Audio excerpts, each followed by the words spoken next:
Hey guys, and welcome back to another episode of Fit and Focus for Remote Work and Digital Nomads podcast. My name is Shurina. I'm a certified nutritionist, health nutrition, brain performance coach, digital nomad for more than 11 years, if you didn't know that.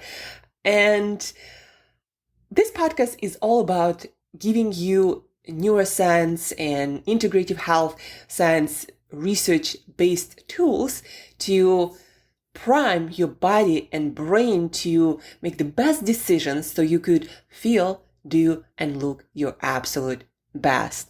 It's all about that, guys. If I think about it, it's about priming. It's about creating conditions for your body and your brain to thrive. These things matter. Eating healthy, sleeping well, exposing yourself to natural light, exercising, doing certain breathing and meditation practices, doing certain cognitive behavioral exercises. All of these things, they do matter, and they change how you feel mentally and physically every day, what kind of decisions you make, how you show up in the world, and in the end, how your life turns out to be. And every time you make decisions, you kind of choosing the trajectory of your life every single day. And if you keep doing the same decisions over and over again, then your life will go one way. And if you keep doing other decisions over and over and over again, then your life will go the other way. So you are shaping your destiny, whether you're aware of that, whether you're conscious of that, where you want it or not, you are shaping your life. Even if you choose to do nothing, you still are shaping your life path in a certain way, right? So realize that you have that power. And next time you're making a decision that feels not so right and like it's directing your life not in the right direction, maybe it's time to stop and, however uncomfortable it feels, make a different decision. And a different decision, by the way, guys, always feels uncomfortable because your brain making the same decisions builds certain neural circuits or pathways between your neurons that makes the communication between those neurons easier. And that's why performing the same action will feel easier, because actually it is easier. And then when you choose different action where the path between neurons is not well established, the road was not built, it's going to require more energy. And also that's why it feels uncomfortable and difficult. It's not because it's wrong. It's because you haven't done it before that many times. Besides that, good morning, guys. And if it's not morning today, we're going to make sure on this podcast, on this episode, that you have all the tools, or at least the foundational tools, to make every morning a good one. Based on recent neuroscience research and what we know about human biology, here are a few tools, very few, that you can use every morning to wake up fresh, on purpose, to feel ready to go as soon as possible without caffeine. If you choose to do caffeine, you also, by the way, have to know a couple of details how to do it right so you don't have that afternoon crash. Believe it or not, when you start drinking your coffee matters for that midday crash, and it's the difference between the crash and between just feeling a little bit lower than in the morning, just because the day continues on, right? And we are the freshest in the morning. So without further ado, let's start with the tools to make every morning a powerful one. And by the way, at the end of this episode, there's going to be an announcement for you to join something special to learn even more tools about morning, about how to stay focused, to get focused, to stay powerful, to own every single morning, every single day. Again, using different tools from nutrition to lifestyle to cognitive behavioral tools. Let's get started. Number one, guys, when you get up, you gotta get as much light as possible. Ideally from natural source, meaning from the sun. It is recommended by Andrew Huberman, and he bases his recommendations on the research done in circadian biology by a lot of other very smart folks and neuroscientists and whatnot. So what he recommends is first 30-60 minutes of waking, or as soon as you wake up, if the sun is out, you gotta get out there and spend 5-10 minutes outside if it's bright, closer to 10-15 if it's kind of cloudy, and closer to 15-20 if it's kind of really overcast and there are a lot of clouds and really dark. That is important because it helps you certain hormones and certain brain chemicals, like even dopamine and serotonin, to be released, to be produced. Cortisol levels start to, first they rise to wake you up, and then they start falling. And that's exactly the pattern you want to see in your body. And to condition that pattern, light is a part of that equation. And just bright light in your apartment or staying behind your window doesn't do that job that well. What you need to do is get outside, because the quality, the intensity of that light actually is different outside than from the brightest source inside. And also the solar angle, the kind of light wavelengths, the position of the sun that your eyes experience, and then they transmit certain signal towards your brain, all that matters. Now, a lot of science in a very short time, but what you want to understand, guys, is getting outside is very important to have a powerful morning and powerful day. Again, to condition a lot of brain chemicals, neurotransmitters in your brain to be released in a natural, in a pattern that is the best for your cognition and your alertness, wakefulness in the morning. And then also it helps your body to get back to natural sleep pattern at night and fall asleep faster and sleep deeper, right? So first 30-60 minutes of waking if the sun is out, get outside and get as much sun as possible. Again, you don't have to stay there super long. Just remember about those 5-10 minutes if it's sunny, 10-15 if it's cloudy, and 10-15-20 if it's super overcast and dark. If you are like myself, you wake up and there is no light, the sun hasn't risen yet. So what I usually do, and what Andrew Huberman recommends, turn on lights in your apartment, and as soon as the sun is out and about, get outside and spend the same time outside doing either, walking your dog. The best thing is doing exercise, and in a minute I'm going to tell you why. So get outside, spend time outside as soon as possible. If you need to do some work when you wake up and you feel like you're still kind of not awake and thinking about drinking coffee, use light instead. Purchase special, there are circadian lamps that have certain light intensity. You can also use the brightest setting on your selfie light, those ring lights. That's what also Andrew Huberman recommends. And you can use different light panels that are designed for artists that are also super bright. So the brighter the source in the morning, the better. It's still not sufficient, not as bright and as good as morning light outside. But if you need to feel more awake, that will help. And speaking about, let's first speak about exercise. So the second thing that will help you to wake up, to feel alert, awake, and ready to go without caffeine in your system or other stimulants, the second thing is the rise in your core temperature. So when you wake up, what your body does naturally is starts warming you up. And to help with this process of warming you up, that also helps to release again certain hormones and neurotransmitters, to help your body to warm itself up better and in a more profound way, exercise is one of the best ways, right? And you don't have to exercise a lot.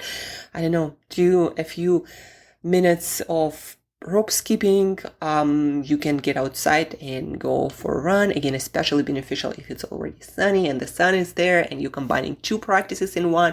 So warming your core temperature, warming your body up, and at the same time getting that exercise. Exercise, of course, has other benefits for your brain, but that also, for this specific case, it assists in raising your core temperature, right? So do some exercise. Again, doesn't have to be a lot, just maybe break sweat and you're done. And if you want to have a longer workout, do it whenever suits you, whenever fits your lifestyle.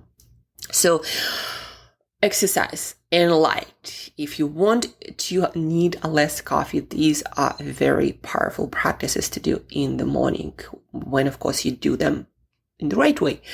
Not, stare at your phone, sit by some not so bright light inside, and then not really doing much movement. The third thing that you can do to help your body to raise your body's core temperature is cold shower. And that can sound counterintuitive because, you want me to take cold shower to warm up. That actually what happens when you expose yourself to cool temperatures. What your body does is starts warming you up. And that makes sense because your body wants to keep you warm to make all the processes run, right? Because all the processes in our body run at a certain temperature. If the core temperature, body's temperature, deviates from that setting of about 36.6 Celsius. I don't remember what it is in Fahrenheit, but we have a set temperature, right? When the body does its best. And when this temperature deviates for long periods of time, either hotter or cooler, then problems start happening. So if you expose yourself to colder stuff, like taking a cold shower, your body actually starts to warm itself up. And that's exactly what you want to do in the morning, not at night, but in the morning. So taking cold shower also will help you to wake up. Plus, it will release things like adrenaline and starts your dopamine going. So you get additional boost of those very powerful neurochemicals that will wake you up better than coffee and will never cause this unnatural crash if you are someone who's experiencing that later in the morning or in the afternoon, right? So we have 3 practices. We have light, we have cold shower, we have exercise. How I did it this morning. I woke up before the sun is out and it was still dark. And I did my meditation, my breathing, some stuff around work, and of course all the lights were on. As soon as the sun was out, as soon as the sun was up, I went out and did my rollerblading for about 30 minutes and I broke the sweat. Plus it's really hot outside actually in Mexico, so you will warm up your core temperature, that is for sure. But then after that, I took cold shower and that again helped to maintain that cooler core temperature. And I'm already awake, alert, and need no coffee. So I combine all these practices that were really natural. You wake up, you meditate, you go to exercise, and you take a shower. It's kind of like very natural sequence of morning events. And then coffee. If you're someone who likes coffee, I love coffee. I'm switching to decaf now, almost switched it to 100% for many different reasons, mostly to not feel anxious and agitated and more be more on the side of long-term thinking. It's a long story how it all works, but I love coffee, right? And I've been drinking coffee for many, many years now.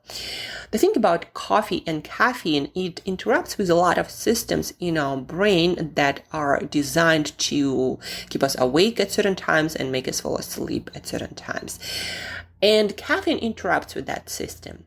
And taken in the first 90 minutes of waking seems to really interrupt that. There is molecule in your brain that is supposed to be cleared during the night and then it accumulates during the day, making you sleepy, making you falling asleep, right? So caffeine actually interrupts the function of that molecule. And in the morning, first 90 minutes of your waking time, that molecule is still being cleared out of your brain, the molecule that makes you sleepy. Now, when you drink caffeine early, as soon as you wake up in those first 90 minutes of waking, what it does, it delays the clearing. One of the things it does, it delays the clearing of that molecule that makes you sleepy. And so it stays in your brain instead of being cleared out in the morning. And what happens after, when your caffeine starts to wear off in your brain, all these molecules, they start to act again, making you sleepy. And the natural dip that people, and I think a lot of animals, experience during the afternoon, that natural dip that would be light this caffeine habit makes it hard, because now on top of that natural dip, you also have this molecule that's called adenosine also acting out, not at the times when it's supposed to. And that's where you feel sleepy, you feel like crashing and not really doing much at all. And that's where you're like, well, I need another cup of coffee. And then that later cup of coffee will make the quality of your sleep worse. And then it's gonna make the quality of your next day, of your morning, not as good, because you're going to be sleepy, not sleeping all that well, because caffeine always changes the structure of your sleep, whether you're aware of it or not, whether you're able to kind of fall asleep or not, right? Caffeine always changes how your sleep is structured and the quality of it. At least that's what sleep researchers say these days. So delay your caffeine by 90 minutes from your waking time. So if I wake up at 5 a.m., I don't drink any caffeine before 6:30. But for me, it's natural. I usually, do my meditation stuff and then do exercise. And by the time I'm done with all of that, it's already past that time. If again, you wake up and you need to do right away some work, that sometimes also happens for me. What I do is I just turn on all the lights, all the selfie lights, take a cold shower to make myself super awake, maybe do a few burpees to warm myself up, to raise that core temperature, and that's it. Also, I do breathing practice, Wim Hof hyperventilation. Look up Wim Hof method if you haven't heard about that before. We talked a lot about breathing on this podcast. So that also will raise things like adrenaline, and that will also keep you more alert and awake. And all of these things, they are natural. They cause natural rise in your alertness levels without bringing some downstream side effects like caffeine does, right? So guys, now it's time for you to sit down and design a better morning routine. Look at your schedule and see what is doable. And there is always something that is doable. Maybe purchase that lamp if you need to. Maybe schedule a little bit of exercise. Again, doesn't have to be a lot. At least maybe you take cold shower, and you don't have to again stay there for like minutes and minutes. Depending on the temperature, you might just need 30 seconds. Bright light, cold shower, exercise, and you're ready to go without coffee, and delay that caffeine for at least 90 minutes. And then you're not going to be experiencing that crash in the middle of the day. Not as hard for sure. If you have any questions, guys, feel free to reach out. I'm most active on Instagram. And the announcement of today is that on August 15th, I'm going to be doing a live online class. It's going to be just 30 minutes, 9 a.m. Eastern or New York time. Obviously, if you are logging in or tuning in from other time zones, just make sure that you know what time it is, 9 a.m. New York time. We're going to have a workshop with the community, Digital Nomads Daily. That's the event for their club that they are organizing, designing right now. But also for this workshop and a series of other workshops, you can join for free, whether you are a member or not, to experience what it is to be a part of that community that is dedicated to location-independent living and also living our best life. So in the show notes, you'll find the link to this workshop. And why it's relevant to today's episode is because the name of the workshop is how to have a powerful morning every single day. How to own that morning. Especially, guys, when you wake up and you're not really feeling like it, and you gotta get things done, and you gotta get things done well to make the progress in your life and in your business that you seek to make.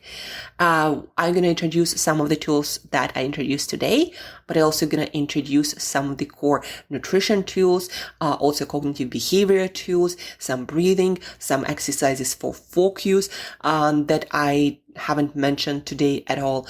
It's going to be more, and you're going to have the opportunity to ask me questions right then and there. Also, there's going to be a group of people, and you can interact, obviously, and connect with each other. So it's going to be a lot of fun. It's the first one. The second one is going to be at the end of August, but the topic and what exactly I'm going to cover there is going to be revealed later. For now, August 15th, it's Monday, 9 a.m. Eastern, New York time. Find the link in the show notes. Register to not forget. Put the reminders, put it on your schedule, whatever you have to do. I know, guys, you're all busy. You have your busy schedules. And if you don't write it down, if you don't put it in your schedule, if you don't have the reminders, you'll forget about that. And also, you're not going to be able to make the changes that you need to make to own your morning. Don't just hope to have a great morning. Actually understand how your biology works and how you can influence your body and your mind to have a powerful morning, no matter how you feel when you first wake up. So get that link in the show notes, sign up, and then come to the workshop. And also, if you have any questions about what you heard today, put that into practice and ask your questions on Instagram or via email. And as usual, guys, till next time, eat better daily.